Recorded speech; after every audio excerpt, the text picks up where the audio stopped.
Welcome to the lecture on DRBFM worksheet. This is the part of DRBFM lecture that is design review based on failure modes. In this lecture, we will study the DRBFM worksheet and we will see an example of how the DRBFM worksheet is prepared. And for the same, we will take an example of the automatic sliding door system. Okay, so let us start.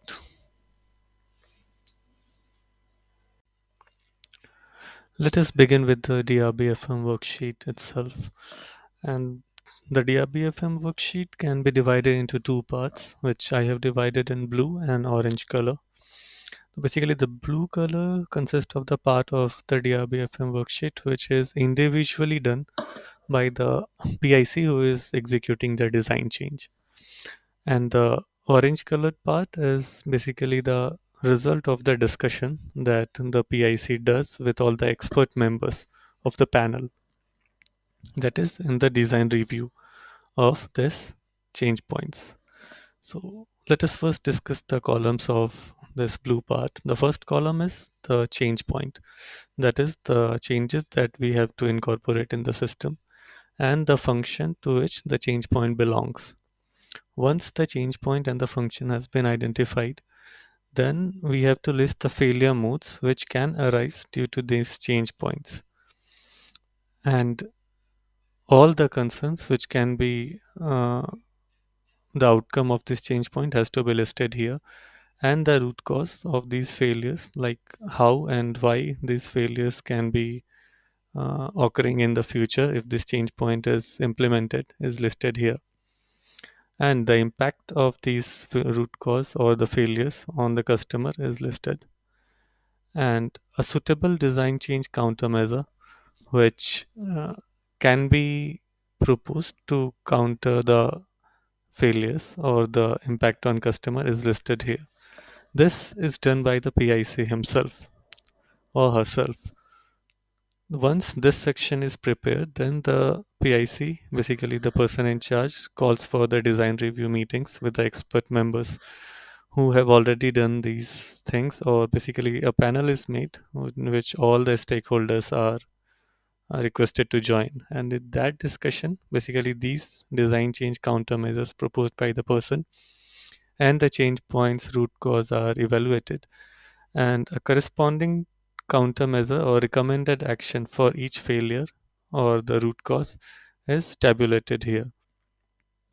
The recommended actions can be divided into three categories, like design change or evaluation related activity or production process related activity, and the deadline and responsible person for each activity is listed here. And finally, the action or the results that has to be taken is listed in this column. So basically, the DRBFM worksheet can be divided in two parts. The first part is the part that has to be done individually by the person. This consists of the change point identification, the function identification, the failure modes, root cause, and impact evaluation. And the design change countermeasure has to be proposed. And the second part, that is in yellow, that the recommended actions has to be formulated for design or evaluation or production related activity. So basically this is the framework of DRBFM worksheet. We'll be using this and we will be completing this worksheet for our example, that is automatic sliding door system. So in order to complete this, let us first examine the system that we have considered, like the automatic sliding door system. In this example, we have an automatic sliding door system which have been used for a couple of years, but now due to change in some users pattern, we need to increase the speed at which it opens and closes. And basically, this is going to be a design change. So the existing design will be an automatic sliding door, which is slow in speed, which was designed a few years back considering the requirements of the past. But now we need a new sliding door system which can operate at a higher speed. So the new design is again an automatic door but have a higher speed or is relatively faster than the current design. So how can we shift from an existing design to a new design with higher speed? DRBFM is the tool for it. Using DRBFM, we will identify all the factors which we need to take care, or the activities which we need to perform to make an slow speed door into a far high speed automatic door system. So considering the DRBFM as a process, let us identify the steps that we will be performing. So is the study of the system is the first step, that we need to study the existing sliding door system about every component and all the aspects. And then we will have to visualize and understand the change points. For example, here the operating speed of the door is one of the change point. Similarly, the other change points needs to be identified. And then once the change point has been identified, then the study of the impact of these change points on the system and what problems are likely to occur due to these change points will be identified. And finally, the countermeasure has to be proposed for these failure modes that we have identified in this step 3. So let us start with the system study. And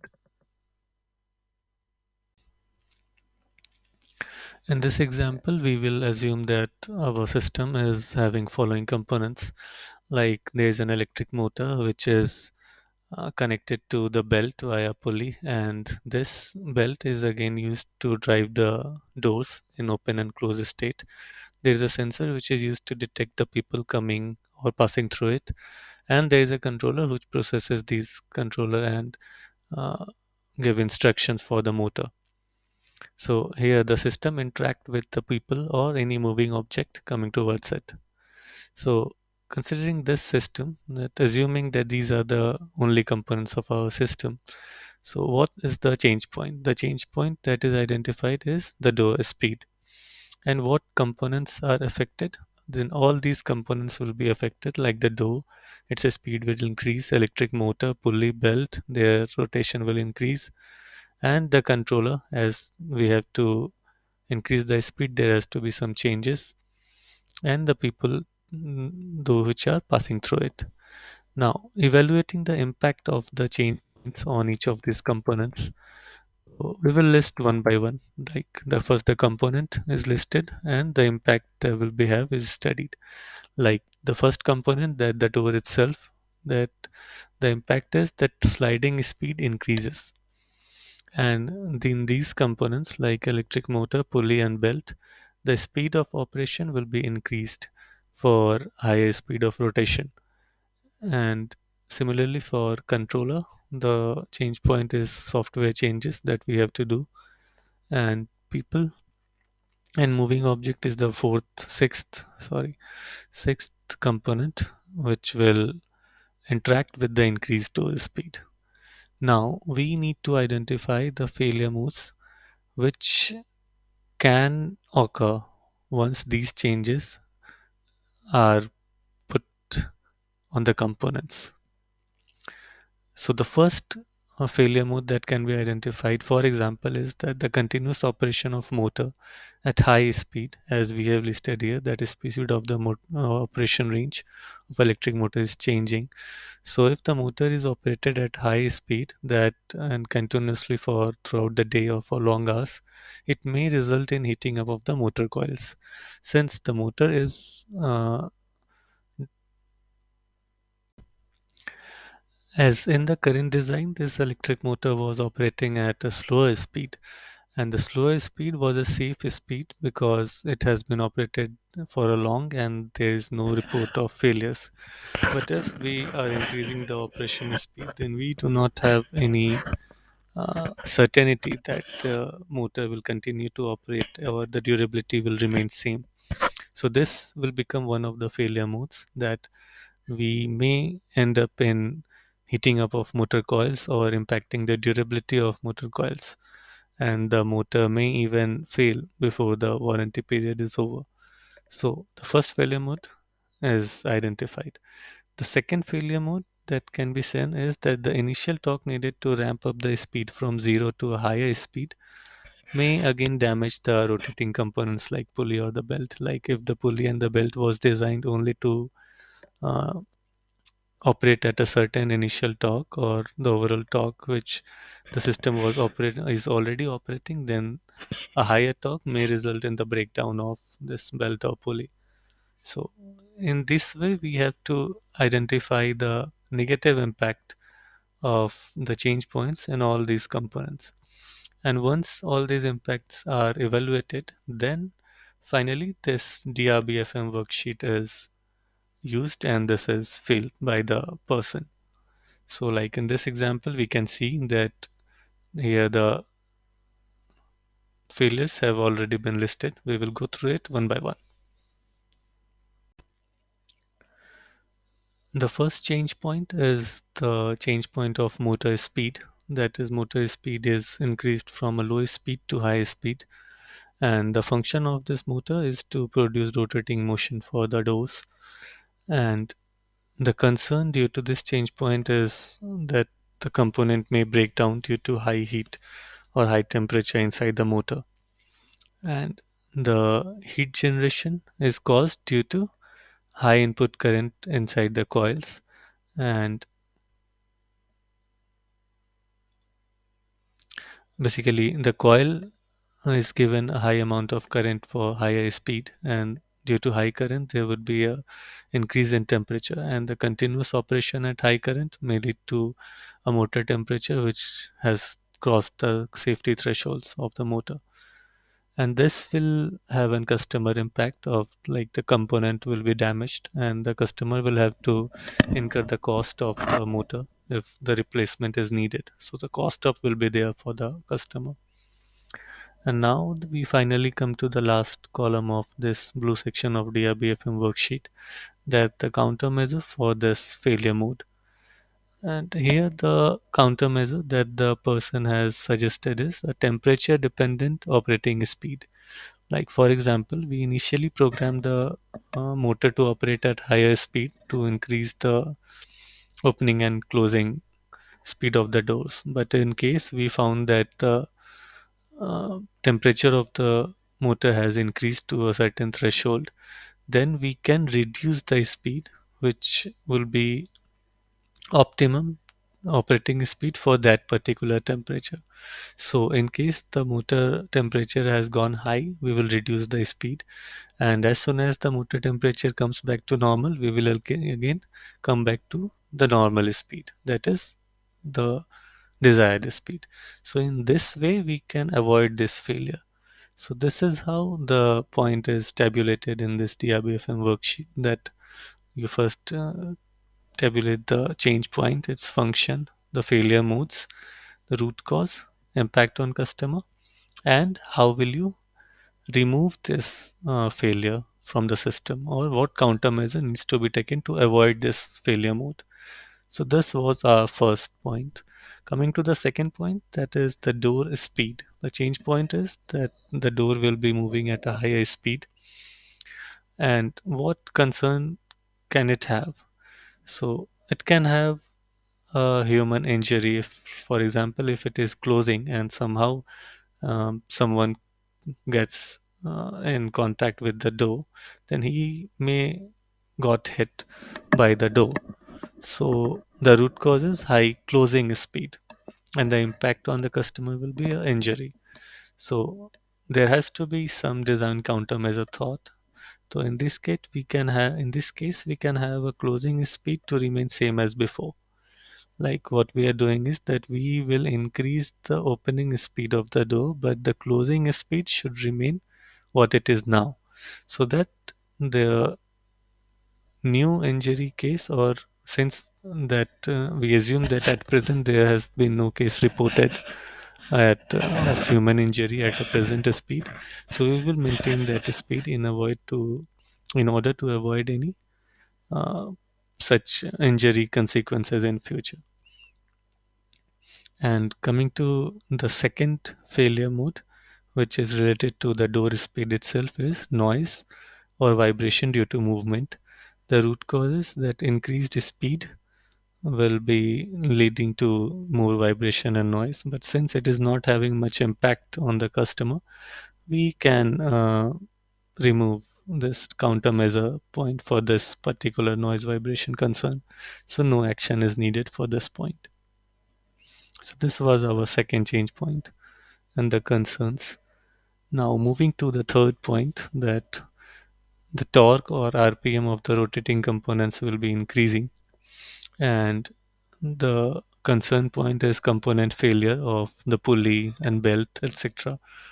So the root cause for this component breakdown is that the component limit exceed the operating limit of the components like pulley and the belt itself, and the customer will be having again the cost up and component damage issue. So in order to avoid this, counter measure needs to be implemented, and the countermeasure that has been proposed is that the testing has to be done for component durability at increased speed. That at first, with this higher speed, all the components will be checked whether they are able to operate in a smoother fashion or is there any damage on them. And once the testing of the durability is completed, then the final system change will be performed. So this was the first section of DRBFM worksheet, the blue section that the PIC has to be concerned about, and this has to be written by the person in charge himself. And once this blue part of the DRBFM worksheet is completed, the joint discussions has to be called with all the stakeholders like component, system, and everyone, and the experts will finally discuss this blue part of this DRBFM worksheet to prepare this orange part. Here, basically, the